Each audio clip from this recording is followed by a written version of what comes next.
আপনার মাসিক ইনকাম যদি 25,000 টাকাও হয়, তবুও আপনি কোটিপতি হতে পারেন। এবং শুনুন, এটা কোনো অসম্ভব স্বপ্ন নয়। অনেকে ভাবেন ধনী হতে হলে অনেক টাকা আয় করতে হবে। এটা সম্পূর্ণ ভুল। আসলে যারা ধনী তারা অর্থের হিসাব রাখতে জানে। বেশি টাকা আয় করা নয়, বরং টাকা ধরে রাখা এবং বাড়ানো, এটাই আসল দক্ষতা। আজকের ভিডিওতে আমি আপনাকে একটি প্রমাণিত রোডম্যাপ দেখাবো, যেটা অনুসরণ করলে আপনি 10 থেকে 20 বছরের মধ্যে 1 কোটি টাকার মালিক হয়ে যাবেন। এবং এটা কোনো জাদু নয়, সঠিক সিস্টেম ও ধৈর্য। আজ আমি আমার বাস্তব অভিজ্ঞতা থেকে 3টি প্রমাণিত এবং শক্তিশালী নিয়ম দেখাবো, যেগুলো মেনে চলতে পারলে আপনার কোটিপতি হওয়া নিশ্চিত। তবে কিছু সময়ের ব্যাপার, কিন্তু সাবধান, এই 3টি নিয়মের মধ্যে একটি নিয়মও যদি আপনি মিস করেন, আপনার পুরো গেম প্ল্যান ফেল করতে পারে। তাই প্রত্যেকটি ধাপ মনোযোগ দিয়ে শুনুন। চলুন শুরু করি। আমাদের প্রথম নিয়মটা হচ্ছে সঞ্চয়। প্রথম নিয়ম খুবই সহজ মনে হবে, কিন্তু এটি আসলে আসল চ্যালেঞ্জ, এবং একটা বড় অংশের মানুষ এখানেই ব্যর্থ হয়। আপনি কিভাবে আপনার টাকা ব্যবহার করতেছেন সেটার উপর নিয়ন্ত্রণ আপনাকে আনতেই হবে। এজন্য আপনার মাসিক খরচগুলোর একটা বিস্তারিত তালিকা করতে হবে। এমনকি ছোট ছোট খরচ বাদ দিবেন না। এতে করে আপনার পরিষ্কারভাবে আপনি বুঝতে পারবেন মাসে কোথায় কোথায় আপনার টাকা খরচ হচ্ছে, আর তখনই আপনি সঠিকভাবে খরচ নিয়ন্ত্রণ করতে পারবেন। আপনার মাসিক আয় যখন প্রথমেই আপনার হাতে আসে, অর্থাৎ মাসের প্রথমে, তখন প্রথমে আপনি একটি নির্দিষ্ট অংশ সঞ্চয় করুন, বাকিটা খরচ করুন। এটাকে বলে সেভ ফার্স্ট, স্পেন্ড লাস্ট। মালিক সবসময় শেষে খায়। এই মানসিকতাই আপনাকে মালিক বানাবে। ধরুন, আপনার মাসে 25,000 টাকা আয়। এখন আপনার প্রথম কাজ হচ্ছে আপনার আয়ের 28% বা 7,000 টাকা একটা সেভিংস অ্যাকাউন্টে রাখুন, যেটা আলাদা সেভিং অ্যাকাউন্ট। এই অ্যাকাউন্ট থেকে আপনি কোনো নিয়মিত খরচ করেন না। বাকি 18,000 টাকা দিয়ে আপনার সমস্ত খরচ চালান, খাবার দাবার, বাসা ভাড়া, পড়াশোনা, সব কিছু। গবেষণায় দেখা গেছে, যখন অর্থ আলাদা অ্যাকাউন্টে থাকে, মানুষ বেশি শৃঙ্খলাবদ্ধভাবে অর্থ ব্যয় করতে পারে। আপনি যদি এভাবে প্রতি মাসে 7,000 টাকা সঞ্চয় করেন, তাহলে চলুন দেখি সময়ের সাথে সাথে আপনার কত টাকা জমা হয়। আপনার 10 বছরে জমা হবে 8,40,000 টাকা, আর 20 বছরে জমা হবে 16,80,000 টাকা। শুধু সঞ্চয় করলে আপনার টাকা আপনি যেই পরিমাণ জমা করছেন বা সঞ্চয় করছেন সেই পরিমাণই থেকে যাবে। এটা আপনাকে কোটিপতি করবে না, কারণ মূল্যস্ফীতি এই টাকার মূল্য কমায় দিবে। আর এটা হলো সাধারণ মানুষের ক্যালকুলেটর, কিন্তু ধনীরা হিসাব করে একদম অন্যভাবে। তারা টাকা জমায় রাখে না, বরং সেটাকে কাজে লাগায়। তারা ব্যবহার করে কম্পাউন্ডিং ক্যালকুলেটর। হ্যাঁ, এই টাকাগুলোকে আপনি যদি আপনার পক্ষে কাজ করাতে পারেন, তাহলে অবিশ্বাস্য কিছু ঘটবে। আলবার্ট আইনস্টাইন যেটাকে বলেছে অষ্টম আশ্চর্য, এবং সেটাই হচ্ছে আমাদের 3টা নিয়মের ভিতরে দ্বিতীয় নিয়ম, যেটা মূলত আপনাকে ফলো করতে হবে। আপনি যদি এটা ফলো করতে পারেন, তাহলে এই নিয়মটাই আপনাকে আসলে কোটিপতি করে দিবে। চলুন সেই মিরাকলের হিসাবটা বুঝি। দ্বিতীয় ধাপে আমরা আলোচনা করব বিনিয়োগ নিয়ে। আপনার সঞ্চিত টাকাগুলোকে এখন একজন কর্মচারী হিসেবে ভাবুন, যে কর্মচারী 24/7 আপনার জন্য কাজ করবে, কখনো পেরেজ দাবি করবে না, এবং ঘুমের মধ্যেও আয় করবে। এটা সম্ভব হবে কম্পাউন্ডিং বা যৌগিক বৃদ্ধির মাধ্যমে। একটা উদাহরণ দিই। ধরুন আপনি 1,00,000 টাকা বিনিয়োগ করলেন 15% টাকা রিটার্নে। এখন প্রথম বছরে আপনার 1,00,000 টাকা কত হবে? 1,15,000 টাকা। দ্বিতীয় বছরে সেই 1,15,000 টাকা 15% রিটার্নে হবে 1,32,000 টাকা। এভাবে পঞ্চম বছরে আপনার 1,74,000 টাকা হয়ে যাবে 2,00,000 টাকা। তাহলে আপনি ইনভেস্ট করলেন 1,00,000 টাকা, হয়ে গেল 2,00,000 টাকা। তো প্রথম 5 বছরে 2,00,000 টাকা হয়ে গেল। এখন আরও 5 বছর যদি আপনি এরকম ইনভেস্ট করেন ওই টাকাটা, তো 2,00,000 টাকা আবার দ্বিগুণ হবে, 4,00,000 টাকা হয়ে যাবে। এবং 20 বছর পরে আপনার এই টাকাটা হবে প্রায় 16,00,000 টাকা। আপনি ইনভেস্ট করছেন 1,00,000 টাকা, কিন্তু আপনি ফিরে পাচ্ছেন 16,00,000 টাকা। এটাই হচ্ছে গিয়ে কম্পাউন্ডের ম্যাজিক। এখন আমরা দেখি, আপনি যে 7,000 টাকা সঞ্চয় করতেছেন, সেই টাকাটা যদি কম্পাউন্ডিং মেশিনে আমরা ফেলি, তাহলে সে কী রকম রিটার্ন দেয়। আপনার 20 বছরে আপনি মোট সঞ্চয় করবেন আসলে 16,00,000 টাকা, 16,80,000 টাকা। তো ওইখান থেকে আপনার যদি কম্পাউন্ডিং মেশিন এসে পড়ে প্রথম থেকেই, তাহলে সে আপনাকে রিটার্ন দিবে প্রায় 80 থেকে 90 লক্ষ টাকা। তার মানে হচ্ছে আপনি আসলে কোটিপতি, আপনার 1 কোটি টাকা হয়ে যাবে। এটা শুধু গণনা না, আসলে এটাই বাস্তব। এটা যারা বুঝছে এবং যারা করছে তারা অলরেডি ধনী, তারা অলরেডি কোটিপতি। তবে একটা শর্ত আছে, আপনাকে অবশ্যই ন্যূনতম 15% রিটার্ন নিশ্চিত করতে হবে। এবং বাংলাদেশে এটা অর্জন করা মোটেও কঠিন কাজ না। আসলে বাংলাদেশে যারা সঠিক জায়গায় বিনিয়োগ করে তারা 20 থেকে 25% রিটার্নও নিয়ে আসতে পারে। এখন কথা হচ্ছে বিনিয়োগ কোথায় করবেন? এর একাধিক পথ আছে। আপনার প্রয়োজন, ঝুঁকি এবং পরিকল্পনা অনুযায়ী বেছে নেন। যে জিনিসটা আপনি ভালোভাবে বোঝেন, যেটা রিস্ক এবং বেনিফিট সম্পর্কে আপনার ধারণা পরিষ্কার, আপনি সেই জায়গাতেই ইনভেস্ট করুন। আপনি যদি রিক্সাওয়ালা হন তাহলে একটা রিক্সা কিনতে পারেন এবং অন্যকে ভাড়া দিয়ে ইনকাম করতে পারেন।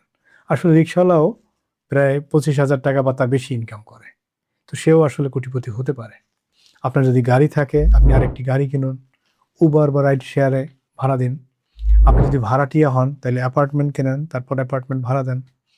আপনি যদি মুদি দোকানদার হন তাহলে দোকান কিনেন, দোকান কিনে ভাড়া দিতে পারেন। আপনি যদি জায়গা জমির হিসাব ভালোভাবে বুঝেন তাহলে জায়গা কিনেন, তারপর মানুষ দিয়ে আধুনিকভাবে চাষাবাদ করা অথবা বর্গা দেন।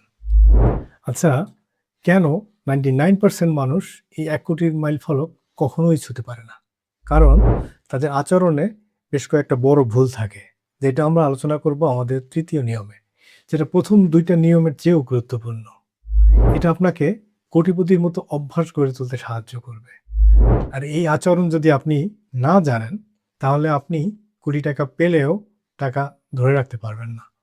তবে চলুন আমরা তৃতীয় নিয়মটা নিয়ে আলোচনা করি। আপনাকে বেশ কিছু বিষয় এড়িয়ে চলতে হবে এবং বেশ কিছু রিকমেন্ডেশন মানতে হবে। এর মধ্যে একটা হচ্ছে শাইনি সিনড্রোম বা ঝকঝকে তকতকে জিনিস কেনার প্রবণতা।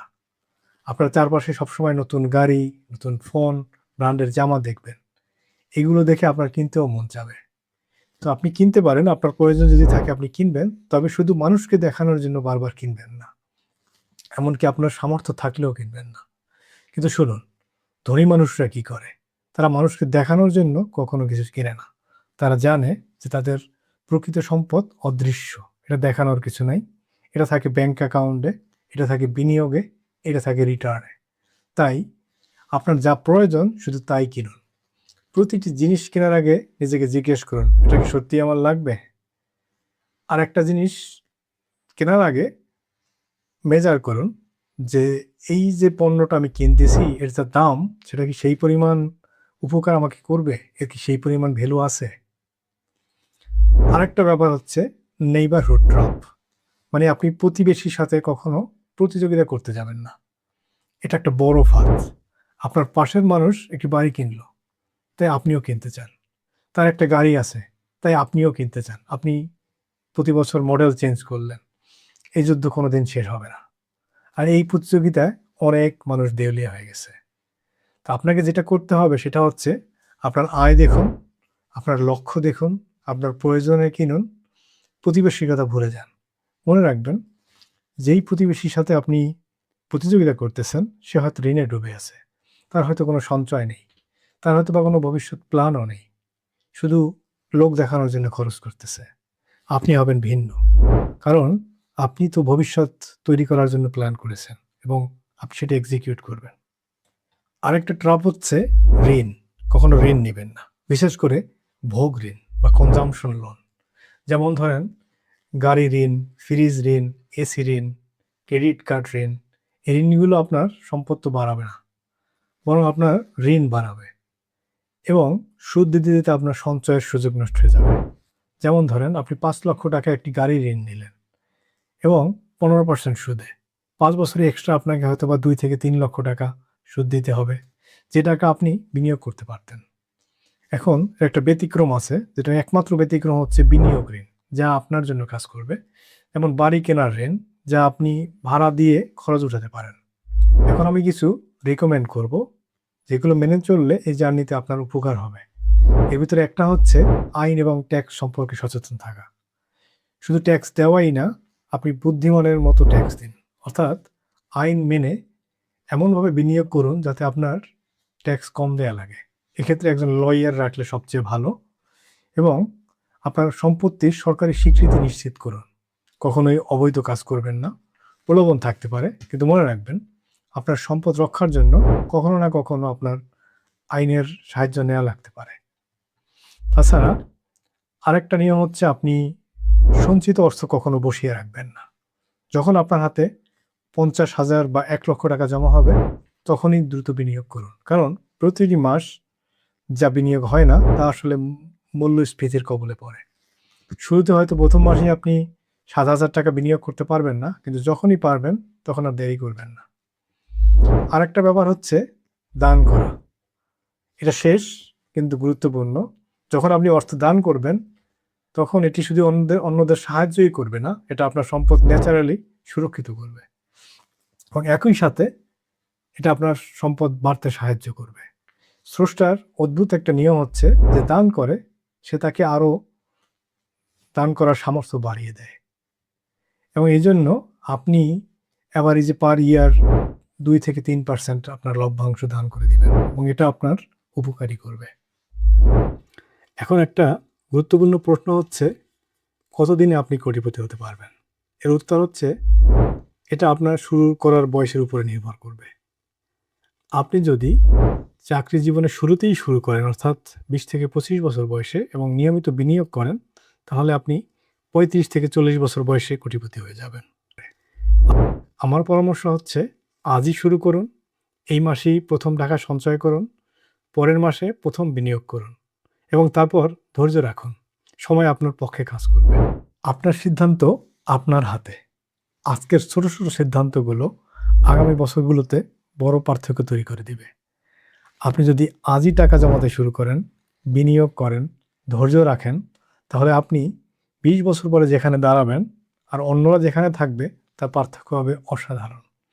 আপনি শুধু কোটিপতিই হবেন না, আপনি একজন স্বাধীন মানুষ হয়ে যাবেন। আর্থিকভাবে সম্পূর্ণ স্বাধীন। মানুষের বাড়িতে আর কাজ করতে হবে না।